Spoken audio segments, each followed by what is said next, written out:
कि देश के प्रधानमंत्री आप बताइए कि अरुणाचल प्रदेश में चीन भारत की जमीन पर एक गांव बना लेता है, आप खामोश क्यों हैं? हम देश के प्रधानमंत्री से पूछना चाहते हैं कि उत्तराखंड में चीन हमारी भारत की जमीन में आकर हमारे इलाके के वो तमाम चीजों को तोड़कर चला जाता है, आप खामोश क्यों हैं?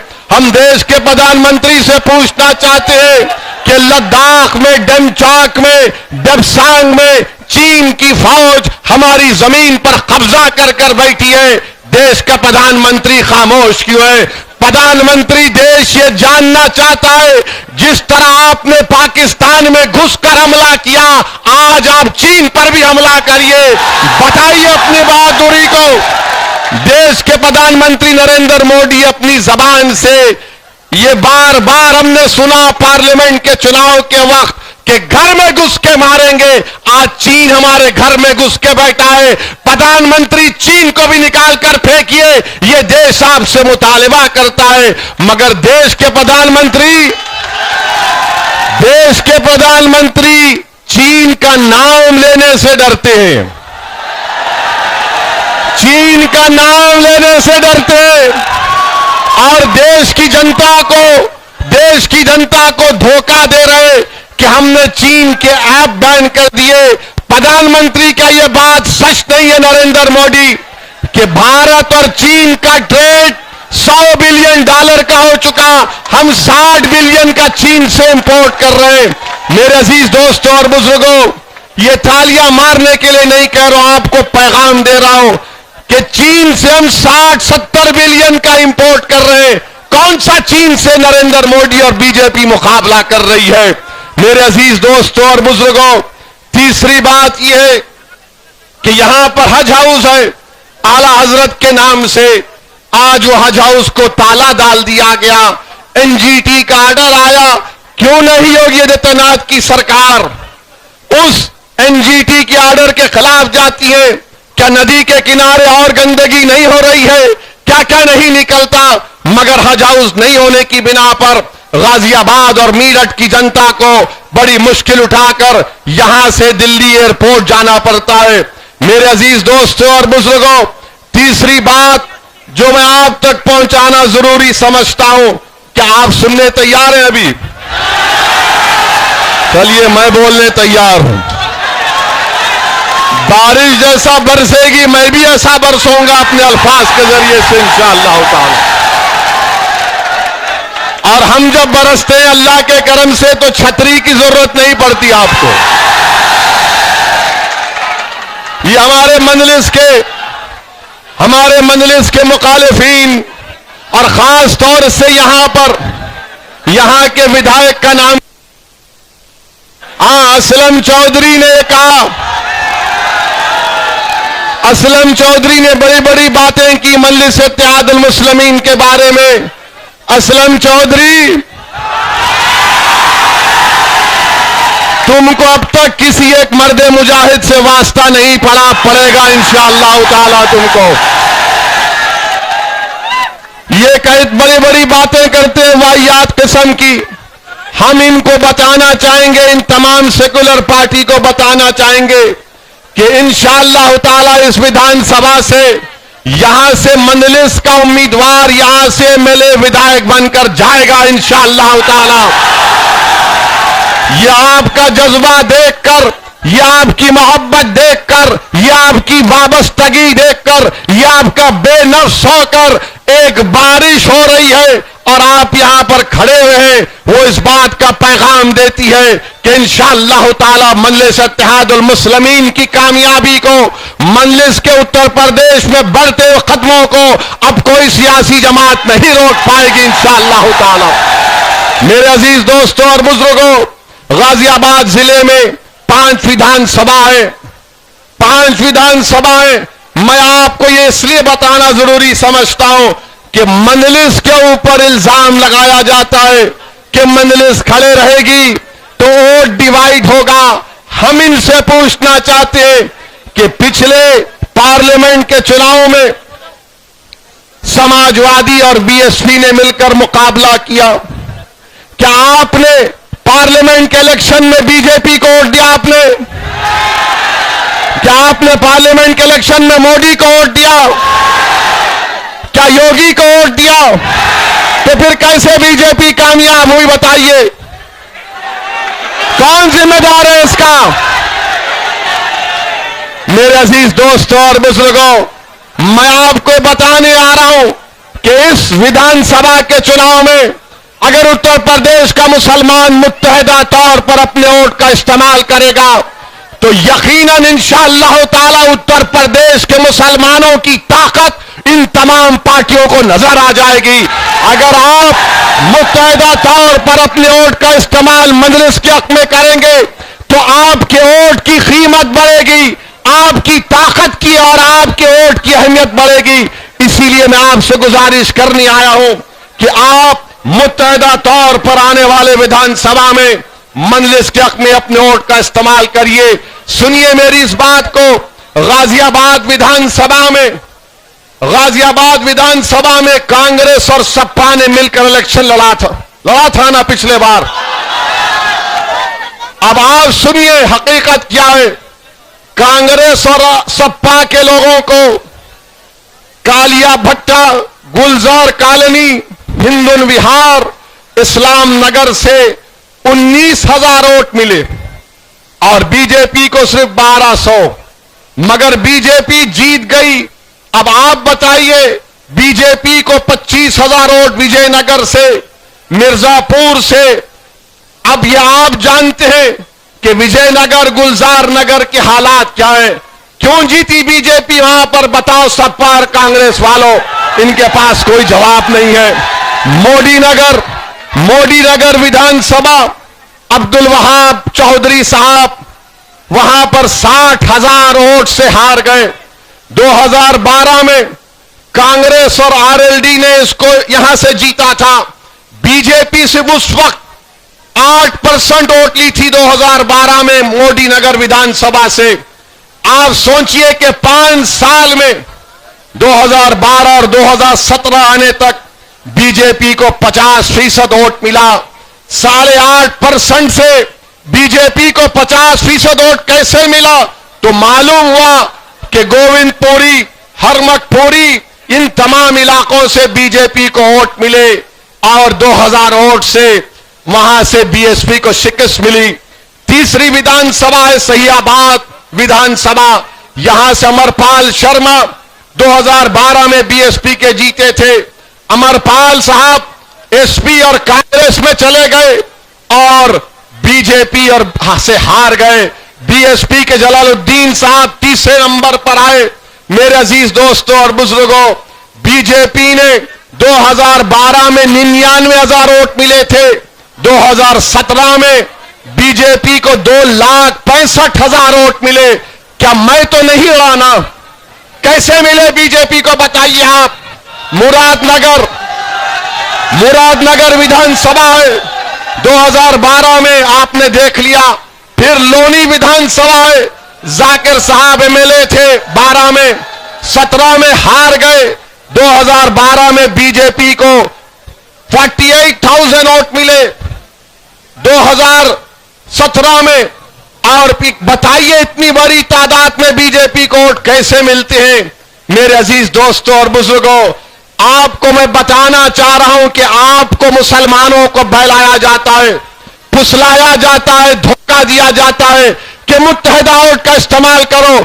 जब आप मुत्तहिदा अपना वोट का इस्तेमाल करते आ रहे हैं मगर बीजेपी जीतती जा रही है। आपने मुत्तहिदा अपने वोट का इस्तेमाल किया मगर आपके तालीम के मसाइल हल नहीं हुए, रोड नहीं बनती, यहां पर इंडस्ट्रियल एरिया का गंदा पानी खेतों में चला जाता है, लोग परेशान होते हैं। मेरे अजीज दोस्तों और बुजुर्गों, कल तक आपके पास कोई विकल्प नहीं था, आज आपके पास मजलिस इत्तेहादुल मुस्लिमीन के रूप में एक विकल्प है, एक मुतबादिल है।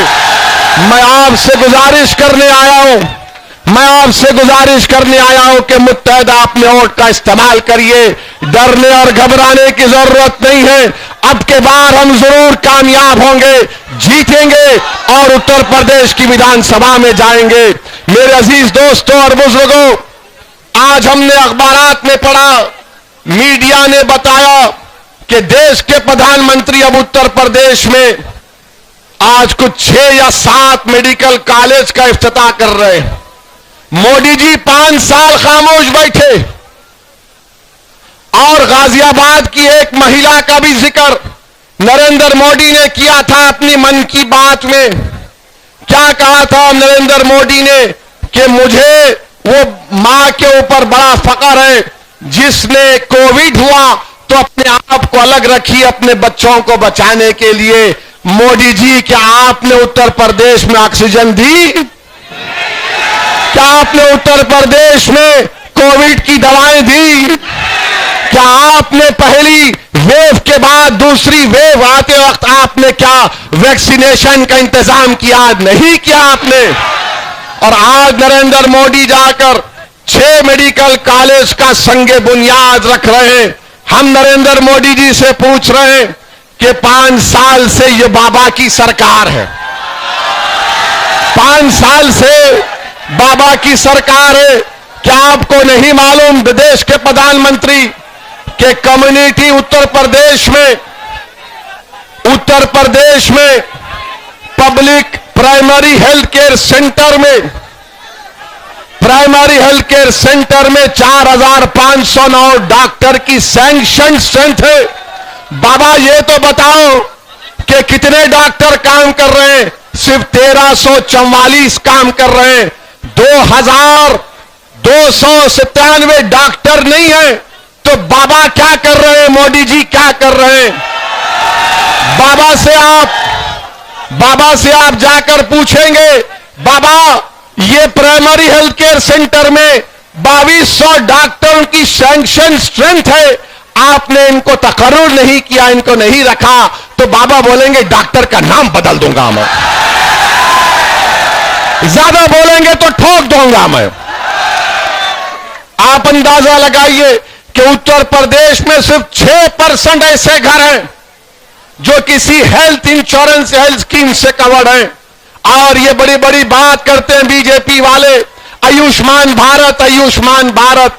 मेरे अजीज दोस्तों और बुजुर्गों, जून 2021 का आपको आंकड़ा दे रहा हूं, जून 2021 के फिगर्स बता रहा हूं।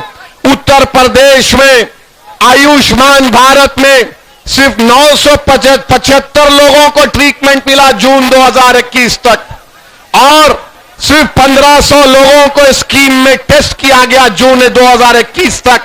आप बताइए बीजेपी कितना लंबा झूठ बोलती है, एक के बाद एक झूठ। और फिर नरेंद्र मोदी हो या योगी हो बोलेंगे कि लॉ एंड ऑर्डर पर कोई कॉम्प्रोमाइज नहीं होगा। मेरे अजीज दोस्तों और बुजुर्गों, ये आपने देखा लखीमपुर खीरी में क्या हुआ। लखीमपुर खीरी में गाड़ी से किसानों को रौंद दिया गया। देश के प्रधानमंत्री अपनी जबान से एक लफ्ज एक शब्द नहीं बोलते, उत्तर प्रदेश के मुख्यमंत्री कुछ नहीं बोलते।